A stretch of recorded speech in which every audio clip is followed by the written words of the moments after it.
Alors que FPL consolide son expertise après une expérience de 20 ans, tout l'Est du Canada et le Maine s'apprêtent à vivre une situation sans précédent en Amérique du Nord.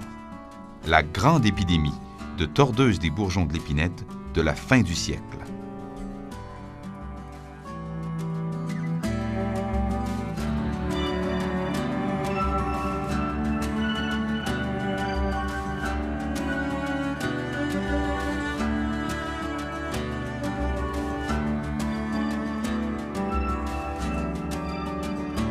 Les années 70 et 80 connaîtront une recrudescence des infestations d'insectes qui nécessiteront des idées inventives et des moyens extraordinaires. Les forêts à protéger se comptent en millions d'hectares. Au Québec, une épidémie de tordeuses des bourgeons de l'épinette ravagera les forêts pendant 25 ans et connaîtra son apogée en 1976, alors que 3,6 millions d'hectares seront protégés par voie aérienne. Devant l'immensité du territoire, les fournisseurs d'avions proposèrent des multimoteurs. Conair Aviation et Aviation Specialties, Conifère Aviation et d'autres de moindre envergure mirent sur pied des flottes composées de L-1049 Super Constellation, L-749 Constellation, DC-7, DC-6, DC-4 et DC-3.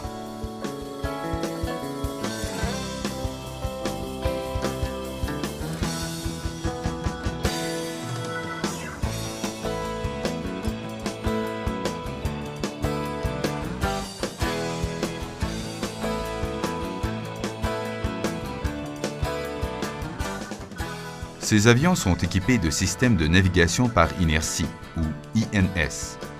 Des réservoirs et systèmes de pompage électrique sont aménagés dans le fuselage. De longs systèmes d'arrosage étaient arrimés au-dessus des ailes. Des essais furent même réalisés avec les bombardiers d'eau CL-215 équipés pour la pulvérisation aérienne, mais la fenêtre d'utilisation de ces appareils coïncide avec la période intense des feux de forêt. Ces appareils opèrent à partir d'aéroports municipaux où sont regroupées de vastes installations pour accueillir le personnel, les insecticides et les avions. Des cuisines sont aménagées et ouvertes 20 heures par jour, alors que les insecticides sont préparés souvent nuit et jour. À la fin des années 70, la base de Rivière-du-Loup au Québec disposait d'une capacité d'entreposage de 3 millions de litres pour l'insecticide et l'essence d'aviation. Les insecticides sont mélangés à de l'huile dans des systèmes en circuit fermé pour être ensuite chargés dans les avions lorsque la température est favorable. Il était fréquent de voir les camions-citernes d'essence Avgas faire la queue sur la rampe. Lors de plusieurs jours de temps propice en ligne, il ne valait pas la peine de transvider les citernes dans les installations de la base d'arrosage, les avions se chargeant directement à partir des camions.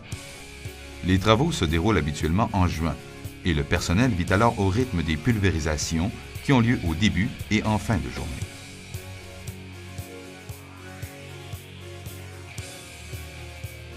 Le centre de communication devient alors le pivot des opérations et les surveillants aériens sont les premiers à s'envoler.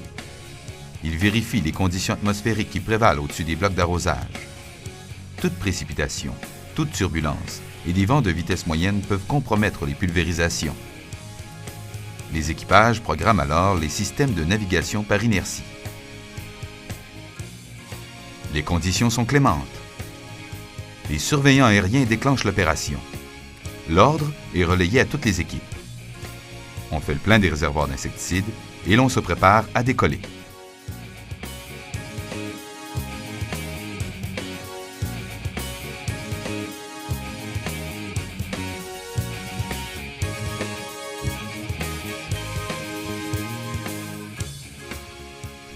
Les quadrimoteurs se déplacent alternativement au poste de chargement.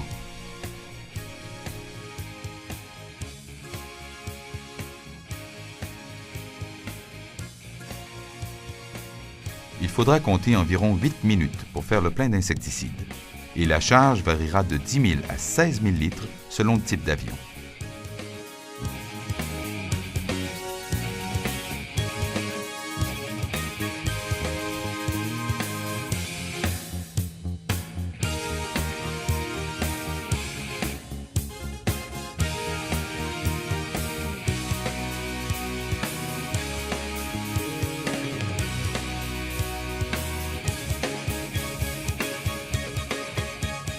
De façon à optimiser la période préparatoire au vol d'arrosage, les appareils en attente de chargement procèdent au démarrage et au réchauffement des moteurs. Ils profitent également de cette courte période pour recevoir les dernières informations des surveillants aériens et prennent connaissance des données de météo et de trafic aérien.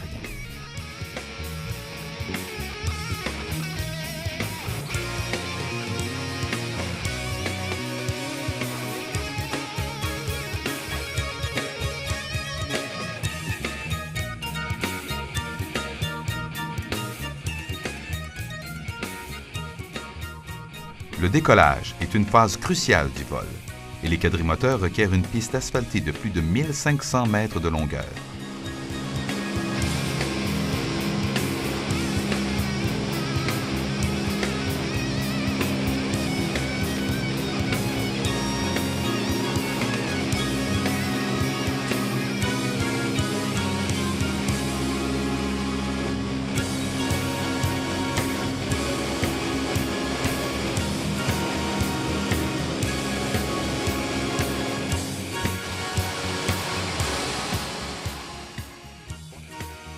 Les vols s'effectuent souvent dans des régions éloignées où il y a peu d'accès routier. À 100 mètres au-dessus de la forêt, le pilote s'efforce de garder son appareil sur la trajectoire prescrite par l'INS. Le copilote vérifie constamment les paramètres moteurs. C'est à lui que revient la tâche de recevoir les communications du surveillant aérien. Un troisième individu est assigné à la surveillance du système d'arrosage et occupe un siège dans le fuselage, près des réservoirs. Le surveillant aérien doit déterminer les blocs à traiter et suivre l'évolution du vol d'arrosage afin de prendre promptement la relève du vol en cas de défaillance du système de navigation par inertie. Il doit, de plus, suivre de près l'évolution des conditions météorologiques tout au long du vol et surveiller le comportement du nuage d'insecticides pour s'assurer d'un dépôt efficace.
Le synchronisme entre l'avion d'arrosage et l'avion de surveillance doit être parfait pour éviter toute situation dangereuse.